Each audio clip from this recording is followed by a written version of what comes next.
what's up, my betas? It's your boy Reactionwolf here, and welcome to Stranger Things 4 Trailer Volume 2 Theories and Clues You Missed. Now, some of you may know, some OGs, I did a tier list. Let me get the little chain out, you know what I mean? I did a tier list not too long ago. Well, actually really long ago, like almost two years at this point. Maybe 1.5.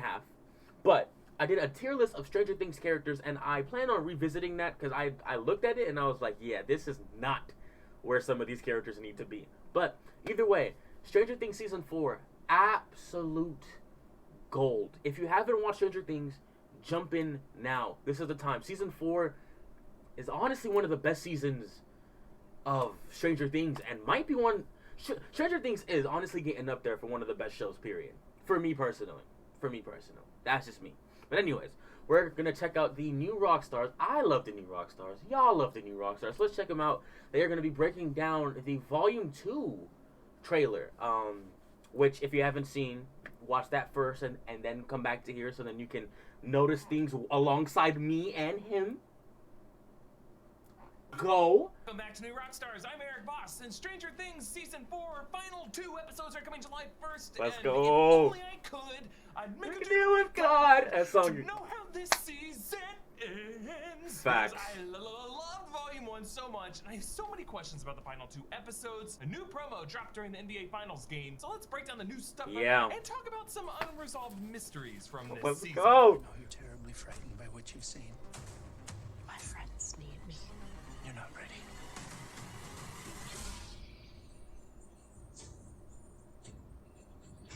Oh. There is nothing you can't do. Your friends have lost. Wow, there was a lot there. The Volume 2 promo There was a or in lot. The first 7 episodes, but along with the new stuff is a shot of Murray with the flamethrower, Nancy facing the Vecna in the upside down because let's not forget she's still down there, or up there, or over there, or in there. But then this interesting new shot of Nancy. Will crying as he hugs Jonathan. Now there are a few ways to read this. One being that someone might have died. Whoa, let me go back. Will crying Y'all? as he hugs. Y'all, is it time? Is it finally time for the Duffers to say that Will is gay?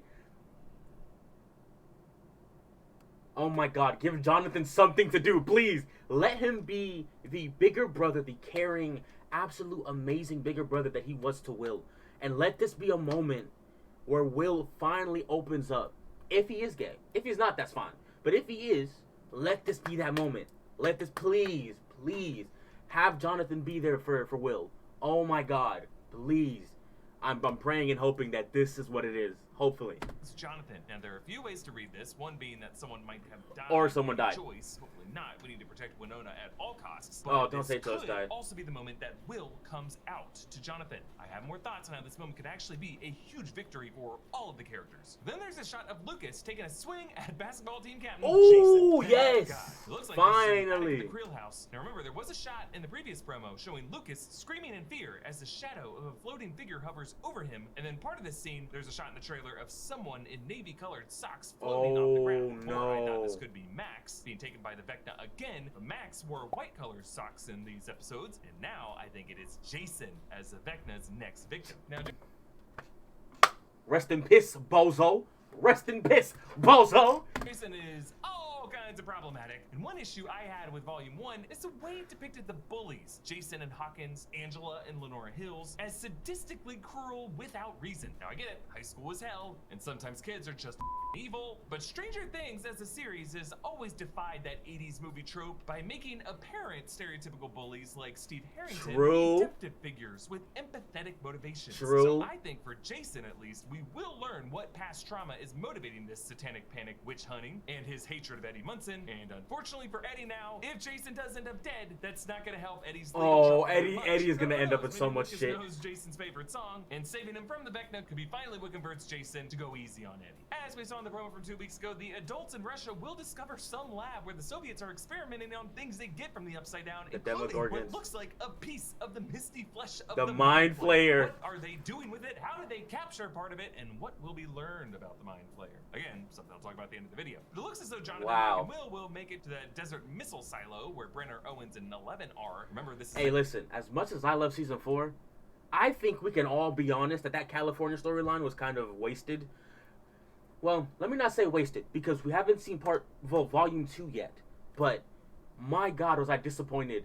Because Mike, Will, and Jonathan were my favorite characters in season 1. They were actually my favorite characters. And to see them just kind of get sidelined like that really, really pissed me off. But other than that, this season is mwah, amazing. Hopefully they have something more to do. Hopefully.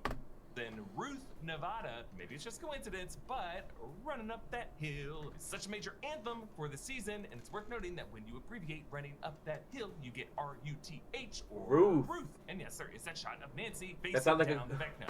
That sounds like a big coincidence, if I'm being honest, but Volume 1 ended with Nancy still stuck in the Upside Down. But she cannot die this way. They're gonna have to play her favorite song to get her out of there. And I love the idea that the shots from the trailer earlier this year of Eddie Munson shredding Yes! his guitar atop the Yes! trailer in the Upside Down could be him playing Nancy's favorite song. Robin might know Nancy's favorite song. As Hopefully. when they were in her bedroom in episode 4, Robin definitely rifled through Nancy's cassette tapes. So what is Nancy's favorite song? Some are I never peeped that. Holy shit, it's all connected. Robin looked at the tapes before any of them even knew about Vecna's weakness. And Eddie's in the Upside Down playing shredding his guitar.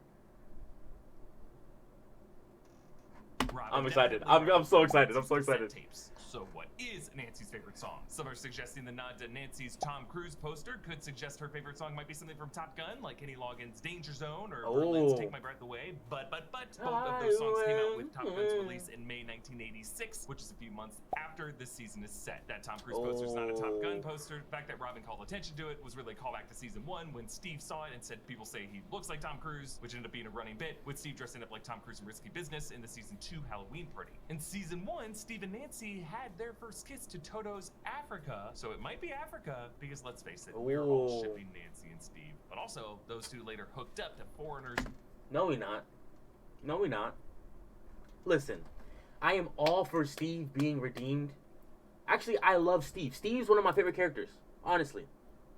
But, actually, do I kind of ship Steve and Nancy? Hold on, bro. I might. Hold on. Waiting for a girl like you. But if Nancy associates that memory with losing Barb, I don't know if that would be her favorite song. I mean, who knows? Maybe it's the theme from The Never-Ending Story.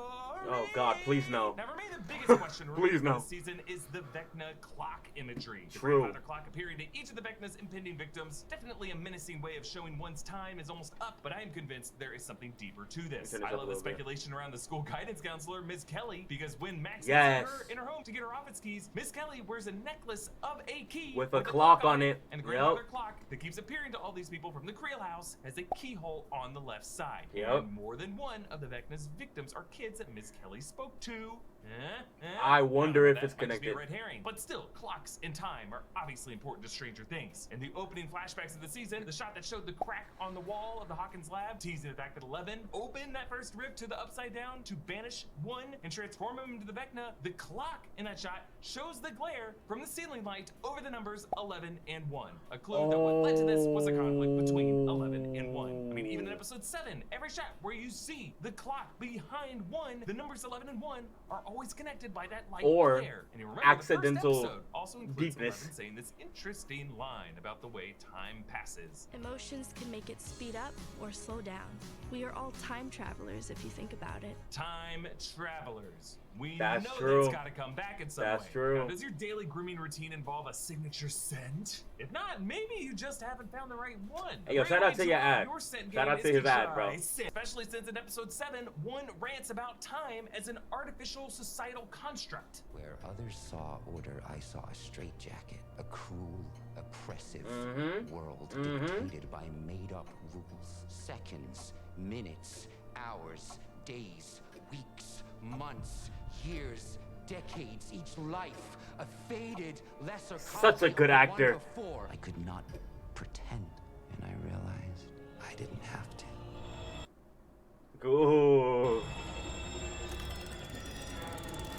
Now, we don't know exactly what the rewinding of the clock meant, because it's not like one or Vecna mentioned anything about rewinding time at that point in the monologue. Perhaps he was just moving the hands of the clock telekinetically as a symbolic protest of society's rules, but I think time travel will actually happen in some form on this series. Damn, the grandfather clock, I think, is a nod to the grandfather paradox, the thought experiment that ponders if it would be possible to go back in time and kill one's own grandfather, as that would erase one's own existence, theoretically disproving the possibility of time travel, unless you adopt one of the any other forms of time travel theoretically possible, including what we saw in Avengers Endgame, that going back in time causes alternate timelines to branch off from the timeline, creating a multiverse of possibilities and alternate dimensions, which is interesting because Nancy realized that the Upside Down was actually frozen on November back 6, in time. 1983, the night Will went missing. That suggests that the Upside Down is specific to Will Byers. Now, it makes sense for the Upside Down to be something from Will's mind, otherwise the parallels of its monsters to Dungeons and Dragons are just super coincidental. Like, even if they're just the kids using D&D to label these things, they do line up pretty perfectly to how D&D characters function. That's true. Maybe the Upside Down is a dimension where Will Byers spent countless years in solitude, something that's felt like thousands or millions of years, as Dustin hypothesized this season, but in actuality, time does not exist in this dimension. It's a pocket dimension that spawned with Will Byers existing on a plane independent of time. Now, back in season 2, we learned that there was a connection. Whoa! Whoa, that is a... Whoa. Whoa. Why does that make so much sense, though? What? Between Will Byers and the Eric Mind Voss? Flayer, but I have been on the fence when it comes to the theory that Will Byers is himself the Mind Flayer, or the Mind Flayer is like Will in the future, just because it triggers me back to our Game of Thrones theories that Bran was the Night King, and then I rightly pointed out that if/when they reveal Will to be gay on this series, it would just kind of suck if he were also the big bad of the series. And I agree with all of that. However, we may be missing a possibility here, that the Mind Flayer is not the Will Byers that we've gotten to know over these 4 seasons. That Will is still and always will be one of the heroes of the story, but perhaps the Mind Flayer could be a Will Byers that we do not know as well, a darkest timeline version of him who never escaped the Upside Down, who lost all of his friends and never accepted himself. And that alternate timeline Will is who evolved into the Mind Flayer in this time-independent realm. That is a theory and a half of my betas. Holy shit. So his theory is, if time travel really does get as important as it seems it's going to be, that the Will we know is actually the Will that we saved. But there's another timeline Will that became the Mind Flayer because they couldn't save him. And he's doing this in a different reality. But how does he get to the other reality? How does... that opens up a whole other can of worms. A whole other can of worms. But that is so fascinating. That's so interesting. That is why I think if the hug shot is Will coming out, it would be such a triumph. This Will, the Will who has grown up with us, who we've been following on this series, is our hero. He is the one whom the darkest timeline version of Will is trying to erase. In this way, the message wouldn't be something as awful as being gay makes you evil. No, not at all. But rather, a suggestion of a nightmare that many have gone through, that a version of yourself that is so overwhelmed with shame, that shame is the evil. So the ultimate challenge is to accept yourself, and you will kill that shame. I mean, I don't know. Is that still problematic? I just want it to be okay for Will to be gay, but also to be the source of all the cool stuff on this show. Is that too much to ask? Again, I cannot wait for the final 2 episodes to prove me right, or probably prove me wrong. And thanks again to Scentbird for their sponsorship of this video, and be sure to check out all their links below. Follow me on Instagram and Twitter at EAVoss. Follow New Rockstars. Why does that make so... That is such a good storyline. That is such a good storyline. Will has been living in this nightmare since we first met him, and this is again us assuming that he is actually gay. He's been living in this nightmare for so long, and this moment could be a triumph of that nightmare. Oh wow. Oh wow. That is so good. That's so good. Also, what gets me concerned is the Eddie scene, right? Because I think I read this right. I think Eddie's going to sacrifice himself so the others can get to Vecna in this scene where he's ripping the guitar on top of his trailer. He's definitely a distraction for the demo bats. I don't want Eddie to die, okay? I know Stranger Things loves to introduce lovable characters and then kill them, but I really hope Eddie is different. I seriously hope Eddie is different. I don't know what it is about Eddie. I don't know what it is, but I am in love with his character. And I think it's because I wish I kind of had an Eddie in my life, especially in high school. And I definitely would have needed an Eddie in middle school as well. But a D&D heavy metal, like, punk goth, like emo kid, like, that is my dream big brother. So please, Duffer Brothers, please, just kill Steve instead. It's fine. I promise it's fine. Anyways, my betas, if you enjoyed my reaction and this breakdown to the Stranger Things Season 4 trailer Part 2, Volume 2, coming actually in like a few days, because I believe today is the 20th, right? Dude, it's coming in 2 weeks. 2 weeks, my betas. It's right there. But anyways, it's me, your boy Nightwolf. I will catch you guys in the next one. Yeah. If you enjoyed this video, make sure to like, subscribe, and comment down below. Say it with me, say it with me. Your boy's back on his bullshit. We back on the grind. Hopefully. I'll catch you guys later. Say it with me, say it with me. Peace.